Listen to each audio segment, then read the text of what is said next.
If you've been thinking about investing in real estate but are still hesitating, this video might inspire you to make up your mind. Investing in real estate is one of the most intimidating but profitable investment ventures you can get into. And the truth is, doing real estate can be a bit risky, but if you do it right, you might just end up being like one of the success stories we will discuss. You've probably heard about Donald Bren or Lee Shau Kee, but several real estate investors you probably don't know about have achieved billionaire status too. Keep watching until the end of the video because we will talk about 5 secret real estate billionaires in the world. A lot of people have found success through investing in real estate. Still, these people stood and did it better than almost everyone else and have managed to create a sizable business empire from their real estate investments.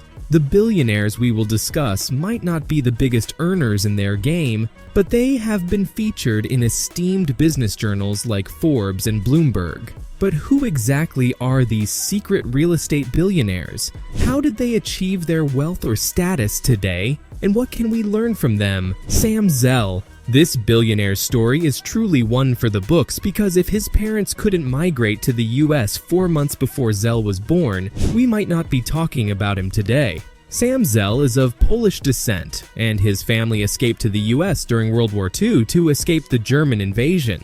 Even early on in his life, Zell had a knack for business and knew how to gauge what was in demand, get a hold of the product, and successfully market it to make the most profit. So when he got the opportunity to invest his time in the real estate business fully, he took it and left his job as a lawyer. This would be the best decision he will ever make because he was among the first people to see the earning potential in buying real estate in Reno, Nevada. However, his climb to the top was a little questionable because there were instances where he tried to avoid paying his tax liabilities to the government. Zell also takes advantage of businesses that are about to fail and buys them out for cheap. Nonetheless, Zell built a largely successful company called Equity Lifestyle Properties and Zell Merrill Lynch Real Estate Opportunity Partners Funds. And when it comes to the things that helped him become a successful investor and achieve almost $6.2 billion in net worth, here's what he had to say. Taking risks today for tomorrow's reward is both the most challenging and difficult of tasks. Unbridled optimism must be tempered with reality, and some might see buying and creating value from others' mistakes as a form of exploitation, but I see it as giving neglected or devalued assets in any industry new life. We looked at the performance of the Tribune for the 7 years prior to the time we bought it. During that 7 years, average revenue declined 3% a year. Jerry Speyer. Jerry Speyer has a similar story to Sam Zell in that both their parents migrated to the US for safety and better life opportunities for their children. Speyer had a very remarkable academic record and finished his degree in an Ivy League school. He first started working in corporate, but what really jump-started his involvement in real estate was his involvement with the company he formed with his father-in-law, Tishman Speyer. But unlike Sam Zell, who built his wealth from the ground up, or what we would like to call right now a self-made billionaire, Jerry Speyer had the advantage of doing business alongside a family that already had a successful real estate business before he even joined, because his wife was the great-granddaughter of the founder of Tishman Realty and Construction Co., Inc. However, this doesn't discredit the fact that Jerry Speyer made a huge contribution to his company's success with his father-in-law and headed notable projects by the company such as the restoration of the Rockefeller Center in New York City. His and his family's involvement in nonprofit organizations, like his work at the New York Presbyterian Hospital, is commendable, so it's not surprising that he is now worth more than $3 billion. The central bank raised interest rates despite a slowing down of the economy. The growth factor in Brazil is down to less than 1% at this point. Want to hear more about these billionaires and learn more ways to earn money? Make sure to subscribe to our channel so you get notified for our new videos. Donald Horton.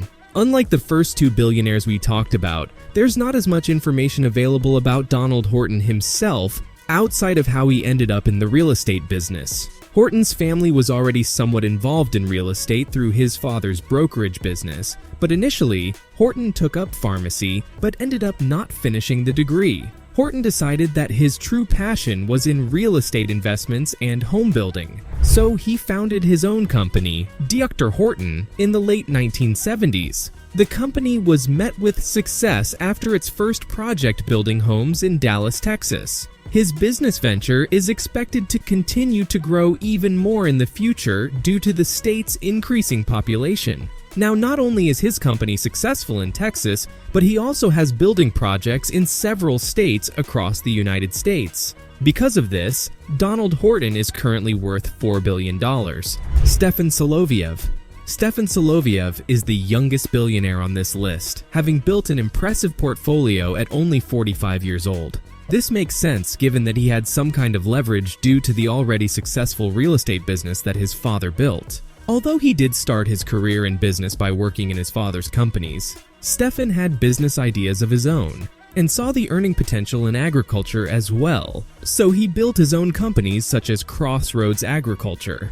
Now he is managing his agriculture companies and the real estate business Solo Building Company, which he inherited from his father and built the Soloviev Group in 2021. If there is one thing to learn from Stefan, it's that the best thing that you can do to create a distinction between you and your successful parents is to learn what you need to learn from them and then be successful in your own right by applying what you learned to your business ventures. And now, he boasts a $2.3 billion net worth, and here is what he has to say as the secret to most of his success. I say no to everybody. I do things my way, and sometimes it's not that popular. I probably roll it to December, and sometimes it's inverted and you can take advantage of it.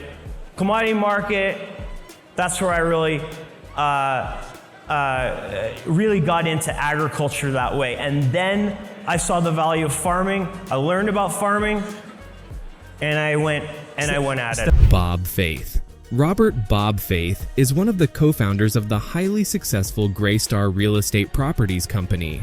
Bob Faith is one of the people who found success despite changing careers because he saw that there wasn't as much demand in the job market for the degree that he finished, petroleum engineering, and saw the potential in doing business instead. Just like Spire, Faith started out working corporate jobs, and he continued to do so even after he built his own company, Greystar. Through the success of Greystar, he acquired more successful real estate ventures like Education Reality Trust and Alliance Residential Company. One of the notable strategies that can be observed about Bob Faith is that even though he stayed true to real estate investments, he still made sure to diversify within the real estate world by dabbling in both industrial and commercial properties.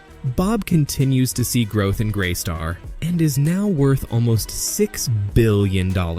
What's the biggest takeaway or lesson that you got after hearing the stories of these billionaires? Did their story also inspire you to start getting into real estate investments? And would you apply what you learned from them in your own business ventures? I would love to hear your opinions, so let me know what you think and join the conversation in the comment section down below.